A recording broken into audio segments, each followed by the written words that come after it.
Very good morning. नमस्कार दोस्तों, स्वागत है आप सबका। चलिए, आज का ये सेशन है दोस्तों, इसको कंप्लीट देखना है। 16 मई है आज, और पिछले 2 दिनों से दोस्तों वीडियो नहीं आ रहा था, है ना, कुछ पर्सनल रीज़न की वजह से।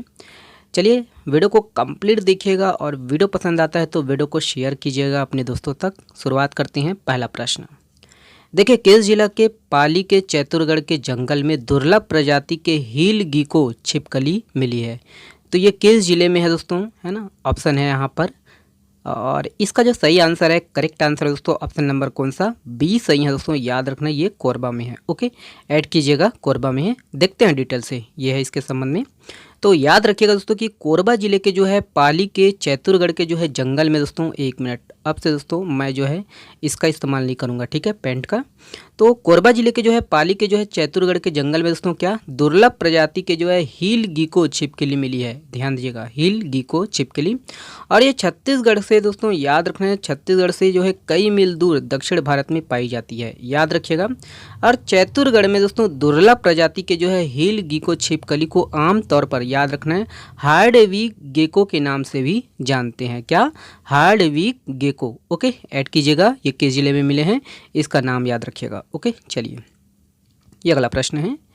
देखिए, हाल ही में चर्चित बीज यात्रा, ठीक है, बीज यात्रा है, यात्रा नहीं है। न्यूज़पेपर में यात्रा दिया था, वो यात्रा है, ठीक है। तो बीज यात्रा पर्व किस जिले में मनाया जा रहा है? तो बीज यात्रा पर्व, ध्यान दीजिएगा दोस्तों ऑप्शन को। और इसका जो सही आंसर है दोस्तों, करेक्ट आंसर है ऑप्शन नंबर ए सही आंसर है दोस्तों, बीजापुर। ओके, ऐड कीजिएगा, बीजापुर। देखते हैं डिटेल से दोस्तों, ये है। तो याद रखिएगा दोस्तों कि बीजापुर के जो है पारंपरिक त्यौहार बीज यात्रा 14 मई से जो है शुरू हो गई है। और इस दिन दोस्तों शेषा मांगना, ध्यान दीजिएगा, है ना, प्रथा का नाम याद रखना है, शेषा मांगना प्रथा जो है पूरी की जाती है। और गांव गुड़ी से दोस्तों पूजा कर जो है चयनित एक भक्त को दोस्तों ग्राम भ्रमण के लिए भेजा जाता है इसी दिन। और इसे दोस्तों नागरिकों द्वारा टोकरी में महुआ, है ना, फूल, बेलपत्र भेंट किया जाता है। और ग्राम यात्रा से दोस्तों एक दिन पहले ही देवशियान, पुजारी, गायता, पेरमा एवं गांव जो है प्रमुखों की उपस्थिति में अपनी अपनी सरहदों में दोस्तों गांव से संबंधित क्या पीड़ा हो गया, पीड़ा, दुख, दर्द को दोस्तों विधि विधान से जो है पूजन कर अपने अपने क्षेत्र से बाहर विदा कर, है ना, क्षेत्रवासियों की जो है सुख समृद्धि की जो है कामना किया जाता है। ओके, ऐड कीजिएगा। याद रखिएगा दोस्तों कि इस दिन जो है जिला मुख्यालय स्थित ग्राम देवी, याद रखना, ग्राम देवी जो है माँ कारी कंकालीन माता गुड़ी परिसर भट्टी पारा में दोस्तों यात्रा मेला का आयोजन किया जाता है, ठीक है। तो ये सब है, ये पॉइंट है, न्यूज़पेपर के आधार पर है, ध्यान दीजिएगा इसको। ओके, चलिए अगला प्रश्न। और हाँ दोस्तों, अगर आपको जो है करंट अफेयर अच्छा लगता है ना, तो वीडियो को अपने दोस्तों तक अधिक से अधिक शेयर कीजिएगा, है ना। चलिए देखेंगे ये वाला प्रश्न। देखिए, छत्तीसगढ़ में एकमात्र मंदिर कहाँ है जहाँ राम लक्ष्मण की मूँछों वाली मूर्तियाँ स्थापित है? तो मूँछों वाली मूर्तियाँ, ध्यान दिएगा दोस्तों ऑप्शन को। और इसका जो सही आंसर है दोस्तों, ऑप्शन नंबर कौन सा है? तो ऑप्शन नंबर आपका डी सही है दोस्तों, ये कवर्धा में है। ओके, कवर्धा कहे तो कबीरधाम। ओके, ऐड कीजिएगा, देखते हैं डिटेल से। तो याद रखिएगा दोस्तों कि कबीरधाम जिला के जो है पंडरिया के जमात मंदिर परिसर में दोस्तों स्थापित राम मंदिर, याद रखिएगा, राम मंदिर है वहाँ, जहाँ दोस्तों स्थापित जो है मूर्तियाँ, याद रखना है, मूँछों के स्थापित है, मूँछों के सहित स्थापित है। याद रखना है, यहाँ राम जी और लक्ष्मण जी के दोस्तों मूर्तियों में क्या है ना, याद रखना है, यहाँ मूँछें जो है, ठीक है, मूँछें हैं, याद रखना है। यहाँ यही है कि याद रखना है श्री राम जी, सीता जी, लक्ष्मण जी की मूर्तियाँ स्थापित है, जिसमें राम लक्ष्मण की मूर्तियाँ दोस्तों मूँछों से क्या है, युक्त है। ओके, ऐड कीजिएगा दोस्तों कि ईंटों से निर्मित पूर्वाभिमुख यह मंदिर दोस्तों लगभग 165 फीट क्या है, ऊंचा है। और यह मंदिर दोस्तों 250 वर्ष से भी क्या है, पुरानी है। ओके, ऐड कीजिएगा। और ये मंदिर दोस्तों छत्तीसगढ़ का क्या है, एकमात्र ऐसा मंदिर है जहाँ राम लक्ष्मण की मूँछों वाली मूर्तियाँ स्थापित है। ओके, ऐड कीजिएगा ये सबको। ओके, चलिए अगला प्रश्न देखते हैं दोस्तों, ये है, देखिए इंपॉर्टेंट प्रश्न है ये।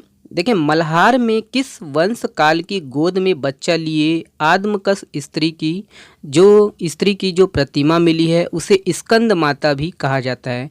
मतलब ये है कि वो किस काल से संबंधित है। मल्हार में जो ये मिला है ना, माता की मूर्ति, ये किस जो है ना शासन काल की हैं, ठीक है। तो ऑप्शन यहाँ पर है दोस्तों, ध्यान दीजिएगा। हाल ही में वुमेंस डे मनाए गए हैं ना, उन्हीं के जो है उपलक्ष्य में है, ठीक है, ये न्यूज़पेपर के आधार पर है।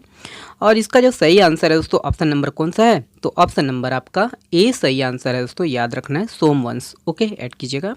तो देखते हैं डिटेल से, ठीक है। याद रखिए दोस्तों कि मल्हार में सोमवंश काल की जो है गोद में बच्चा लिए आदमकस स्त्री की जो प्रतिमा मिली है दोस्तों, उसे जो है स्कंद माता भी कहा जाता है। ओके, ऐड कीजिएगा। और भगवान कार्तिकेय का जो एक नाम क्या है दोस्तों, याद रखना है स्कंद भी है। और जो गोद में लिए माता है दोस्तों वो पार्वती जी है, ध्यान दीजिएगा। और ये याद रखना है दोस्तों कि माताओं के जो है दो प्राचीन जो स्वरूप है बौद्ध और जैन धर्म में माने जाती हैं, वे कौन कौन से हैं, तो वे हारिति और अंबिका है, ध्यान दीजिएगा। ओके, और बच्चों के साथ इन दोनों माताओं की जो प्रतिमाएं हैं कहाँ मिली है, शिरपुर में मिली है। ओके, ऐड कीजिएगा। और 7 माताओं की जो प्रतिमाओं की जो है एक पूरी सीरीज याद रखना है प्रदेश के जो है बीजापुर और सुकमा, सिरपुर, डीपाडी में भी मिली है। ओके, ऐड कीजिएगा। इसके संबंध में और भी है। पेन का इस्तेमाल आज बस मैं नहीं कर रहा हूँ, कल से स्टार्ट करेंगे पेन का, ठीक है।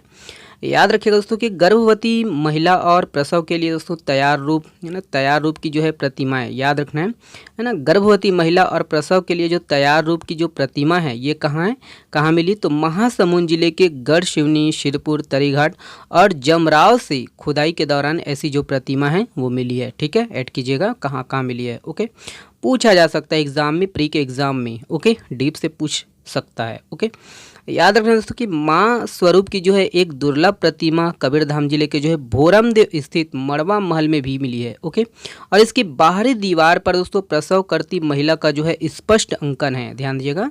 और इसमें गर्भ में याद रखना गर्भ से जो है शिशु बाहर निकल रहा है यहाँ का, ठीक है, मड़वा महल का। ओके, ऐड कीजिएगा। ये किस जिले में है, कबीरधाम में है। ओके, ये तो ये सब है ना, न्यूज़पेपर के आधार पर रहता है दोस्तों, याद रखना है, कभी भी पूछ सकते हैं। ओके, चलिए ये वाला प्रश्न देखिए किसे लंदन में ना ग्लोबल बिजनेस कॉन्क्लेव 2024 में विशिष्ट ग्लोबल पावर लीडर 2024 की उपाधि से पुरस्कृत किया गया है, ध्यान दीजिएगा। ऑप्शन है यहाँ पर, ध्यान दीजिए ऑप्शन को। और इसका जो सही आंसर है दोस्तों ऑप्शन नंबर देखिए बी सही है, Girish Malayali. Okay, Girish Malayali. Okay, add कीजिएगा। देखते हैं डिटेल से। याद रखिएगा दोस्तों कि कोरबा जिले के जो है गिरीश मलयाली ने लंदन में जो है ग्लोबल बिजनेस कॉन्क्लेव 2024 में विशिष्ट ग्लोबल पावर लीडर 2024 की जो है उपाधि से पुरस्कृत किया गया है, ध्यान दीजिएगा। और वर्ष 2024 के लिए दोस्तों उन्हें जो है ये सम्मान लंदन स्थित याद रखना है हाउस ऑफ है ना लीडर्स, हाउस ऑफ लॉर्ड्स है ये, इससे जो है सम्मानित किया गया है। इसमें जो है ये भवन है, यहाँ सम्मानित किया गया है। ओके, याद रखना नाम, याद रखना गिरीश मलयाली, ठीक है। तो ये मलयाली समाज से हैं जो कि कोरबा जिले से है ना ताल्लुक़ रखते हैं, ठीक है। ऐड कीजिएगा नाम। ओके, चलिए अगला प्रश्न देखते हैं। ये है देखिए भारत का सबसे बड़ा बहुभाषी और किफ़ायती स्वदेशी जनरेटिव कृत्रिम बुद्धिमत्ता जेन याद रखना जेन एआई मंच का नाम क्या है, तो ऑप्शन है दोस्तों यहाँ पर। और इसका जो सही आंसर है दोस्तों ऑप्शन नंबर देखिए ए सही है, हनुमान। ओके, हनुमान जी याद रखिएगा। तो याद रखना दोस्तों कि भारत का जो सबसे बड़ा याद रखना बहुभाषी और किफ़ायती स्वदेशी जनरेटिव कृत्रिम बुद्धिमत्ता जेन एआई याद रखना ये मन जो है इनका नाम क्या है, हनुमान है, हनुमान याद रखना है। ये लॉन्च किया गया हाल ही में। और यह दोस्तों 12 भारतीय भाषाओं से दोस्तों 98 वैश्विक भाषाओं में उपलब्ध है। याद रखना दोस्तों कि इस एआई टूल को जनरेटिव एआई कंपनी याद रखिएगा SMLA इंडिया ने अबू धाबी स्थित दोस्तों निवेश कंपनी है ना 3AI होल्डिंग के साथ विकसित किया है। ओके, याद रखना ये हनुमान जी। ओके, तो हनुमान। ओके, चलिए अगला प्रश्न देखते हैं। और ये इम्पोर्टेंट प्रश्न है दोस्तों, ध्यान दीजिएगा। और एक बात और, जब करेंट अफेयर हम लोग नहीं बनाते हैं दोस्तों, एक दिन नहीं बनाते, 2 दिन नहीं बनाते हैं, तो मन में जो है बेचैनी उत्पन्न होने लगता है कि हाँ यार कुछ अधूरा है। तो उसी प्रकार आपको भी लगना चाहिए जब आप जो है पढ़ाई वढ़ाई नहीं करते हैं, है ना। तो अच्छे से पढ़ाई करिए, वार्डन निकालिए। चलिए देखते हैं ये वाला प्रश्न। देखिए ग्वादर पोर्ट किस देश में स्थित है, तो ये इंपॉर्टेंट प्रश्न है खासकर आने वाले एग्जाम के दृष्टिकोण से। तो ग्वादर पोर्ट पूछा गया है ना, तो ऑप्शन यहाँ पर है। और इसका जो सही आंसर है दोस्तों ऑप्शन नंबर कौन सा, सी सही है, ये पाकिस्तान में है। ओके, ऐड कीजिएगा। देखते हैं डिटेल से चर्चा में क्यों है। चर्चा में दोस्तों याद रखना है चाबहार बंदरगाह है। और भारत और ईरान के बीच दोस्तों समझौता हुआ है कि चाबहार बंदरगाह को दोस्तों 10 वर्षों के लिए जो है भारत संचालित करेगा। और चाबहार पोर्ट से दोस्तों सबसे करीब गुजरात का जो है कांडला पोर्ट है, ध्यान दीजिएगा, जो 1016 किलोमीटर की दूरी पर स्थित है। ऐड कीजिएगा।